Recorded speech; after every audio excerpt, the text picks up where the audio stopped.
Hey everyone, welcome to another NFL video. In this one, we're going over my favorite plays at the running back position for week 2 of the NFL season on Draftkings. Before we continue though, if you leave a like, and if you're new to the channel, please consider hitting that subscribe button. It really helps me out, and I really appreciate it. If we could reach 2,000 subscribers at the end of this week, that would be insane and awesome. So I really appreciate your guys' help. And also, if you want to follow me on Twitter, I'm at ChrisPinell16. Links in the description below for that. And if you are interested in my NFL sheet that I put together every single week, I put a lot of time into it. It's got everything you need in one spot, and everything is color-coded. It helps me make these videos, and it's all I use to make these videos pretty much, outside of just searching some news on Twitter, really. So everything's on there. I got wide receiver versus cornerback data. Each sheet's different for each position. So if you're interested, links in the description below for my Patreon. It's got projections, rankings, projected ownership will come out when that comes out. And then I do my write-ups on there as well. So enough plugging. Let's get into the running back portion of this video. Actually, first, I should probably mention this Antonio Brown news. That is insane. So I guess I'll first ask you guys, you think he's innocent? Do you think he did it? I don't know. I'm going to lean towards that it's not true. I mean, I'd hope Antonio Brown wouldn't do that. Although it wouldn't surprise me at this point, the way this week's been going for that guy. But yeah, that's. I mean, if he did do it, that's pretty awful. But, I mean... yeah, I don't even know what to say, honestly. I hope he's innocent because it's fun watching him play football. He's obviously an elite receiver, and I'd love to see him play with Tom Brady. So hopefully we actually get to see that happening. It might be a little awkward at Tom Brady's house right now if Antonio Brown's there. So, yeah, enough of that, I guess. But I don't know. What do you guys think? Innocent or not? I don't know. All right. Anyway, let's get into the running back portion of this video. So obviously Saquon Barkley is a fine option. He's one of the most safe backs in the league. He gets, a ton of work in the receiving game and on the ground. He's just really expensive. It's a low total. I can't expect much scoring in that game, so I guess touchdown opportunities will be limited, especially on how bad of an offense he is. So honestly, I'm like last week, I was not that interested in Saquon Barkley. It ended up working out because, if he went with Christian McCaffrey, he obviously balled out. So I am personally not going to be playing Saquon Barkley. I know people are going to anyway, but my favorite running back on this slate is Alvin Kamara, 8,200. So I love him this week versus the Rams. He's 1,000 cheaper than Barkley, and he has just as high of a ceiling as him, and he has a safe floor too with his work in the receiving game. And he's got a great matchup versus the Rams. This game will be awesome for fantasy purposes, as it has the highest Vegas total on the entire slate, and the Saints come in at 3-point dogs. Game script should be perfect for Kamara because we all know that he is an elite pass catcher, and he should get plenty of targets the way this game should go. The Rams really struggled with running backs last season as they were 27th DVOA and struggled with receiving backs as well. Kamara had some really good games versus the Rams last season too, especially through the air. And if you remember last week, CMC crushed the Rams defense as he went for 19 carries, 128 yards, 2 touchdowns on the ground, and he caught 10 balls for 81 yards through the air. Just insane numbers. And Kamara is pretty similar back to CMC in terms of their skill set. They're both good runners and great pass catchers. And Kamara should be able to feast versus the Rams, who gave up 52 Draftkings points last week to the Panthers running back group, which was pretty much Arma and McCaffrey. But yeah, like I said earlier, Kamara excelled versus Rams in both games last season, and he had one bad game on the ground. I believe that was the playoff game, but he made it up through the air. So that's the thing I like about Kamara, kind of like McCaffrey, they can do it through the air as well. So same with Barkley, really too. Unfortunately, Latavius Murray will get plenty of run. We were kind of hoping he wouldn't get as much run as Mark Ingram, but looks like that's not the case. But still, Kamara's hyper efficient when he gets the ball, and he's just an elite running back, and I love his talent. He's a really fun back to watch. He's got great balance. It's just really fun watching that guy play football. He's honestly my favorite running back in the league to watch, and just really overall, I think he's great. So yeah, I love Kamara 8,200. Love this game for fantasy purposes. Should be high scoring, and that's a perfect game script for Kamara. So like him a lot. And then we're gonna go up to Ezekiel Elliott at 8,700. So he didn't go nuts in the first week back, but he did score a touchdown, got about 50 yards, and I think he makes his splash this weekend versus the Redskins, who will be without Jonathan Allen, their best run stuffer. So fire up your Zeeks with full confidence, as I think they lean on him heavier on the road as favorites in this game. His lead line should pave the way versus this D-line and defense in general. That was 28th DVOA versus the running back position last season. Zeke's going to get a full workload, and there's a good chance he's the highest scoring running back of the week, and he's one of the safer running backs as well. So definitely love Ezekiel Elliott. If I had to rank him, though, I'm going Kamara, Elliott, and Barkley in this top tier of running back group. So I mean, there's really not too much difference between them. I just love that game that Kamara's in. I think there's going to be more points scored overall, so definitely love Kamara. Then Zeke's a close second, and then Barkley's a third option for me.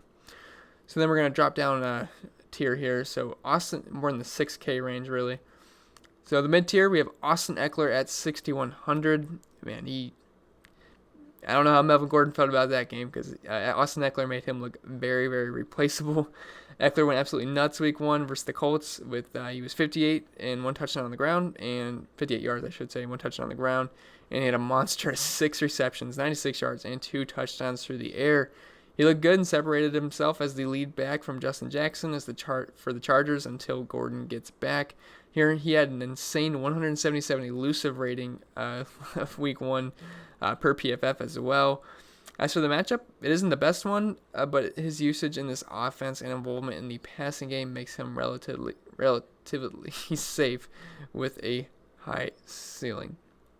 So don't mind Austin Ekeler. I wish he was just a little bit cheaper, but honestly don't mind him at 6,100 versus Detroit. Now I will say they're not the worst run defense in the league, but they're not the best either, and I think he should be fine, especially with his involvement in the passing game. The next I want to talk about is Sony Michel, 6,200. He absolutely flopped week 1, so I have him as a risky GPP play with the way the Pats use their running back position. I mean, they loved Rex Burkhead last week, so that kind of sucked. But I like the idea of rolling him out versus Miami. I will say he was trouble last week, though, with the 15 carries for 14 yards and a positive game script, as they were just destroying the Steelers. But there's nothing like a trip to Miami to right the ship. They just got gashed on the ground by Ingram and Edwards and through the air as well. But this is a whole team. They're going to be really bad this year. So I'd expect more of the same here with Michel, as they are a massive 18.5-point favorites and should be able to grind the clock out in the second half on the back of Michel. People are going to be off him, especially the game log watchers. But, I mean, the talent's there. He was a first-round draft pick, and they're probably going to try to get him going after a bad weekend. And especially if Antonio Brown's gone, I guess that would be kind of a boost. I don't know. I mean, maybe not really. I don't know if Antonio Brown's going to play, so I probably shouldn't have even said that. But even if he is playing, Sony Michel is a fine play versus Miami. They have the highest implied total of the slate at 33.25, 18.5-point favorites. It makes a ton of sense for Sony Michel to have a bounce-back game here. The next guy I want to talk about is Chris Carson at 6,400. This isn't quite the smash spot he was in last week, and his price did rise, deservedly so. It was way too cheap last week. But he's still a bell cow back below 7K, so I do like the inherent value there. And he's a good one. He's a good bell cow back, too. I know he's not a household name, but he's a very good running back. He runs very hard, and he works really well in that Seattle system. And also, coach speak from the offseason held true. He was more involved in the passing game and actually led the team in target share, which was around 30%, which was really cool. I mean, they didn't pass the ball a ton, though, but I'm not in love with the play with Carson this week, but he's a really good running back, and he will get ample opportunity, and I think he can make do versus the Steelers, even though they did hold Sony Michel in check. And then Gio Bernard at 5,300, so he's down a little bit from the 6K tier, low 5Ks, but with this is just really dependent on the health of Joe Mixon. If he's healthy, you can just scratch Gio off, as we're not going to play him. But if not, we can load up Gio with full confidence as a cheap 3-down back versus San Francisco, who let Ronald Jones run pretty wild last week. I shouldn't say wild, but for Ronald Jones, he had a pretty good game. And we've seen how effective Gio is when Mixon is out before, and this offense did not look too bad versus Seattle in week 1 at Seattle. So I actually think this would be a great spot for Gio Bernard if Joe Mixon is not able to play. It would carry some ownership, but I think he's a fantastic play if he's the lead back. Then right below him, we have Matt Breida at 5,200, so in the same game versus Cincinnati. With Coleman hurt, Breida looks to handle the load with Colonel Raheem Mostert, getting some work in as well, since he was terrible versus the run last season as they were 26th DVOA, and Chris Carson just put up a monster game versus them last week.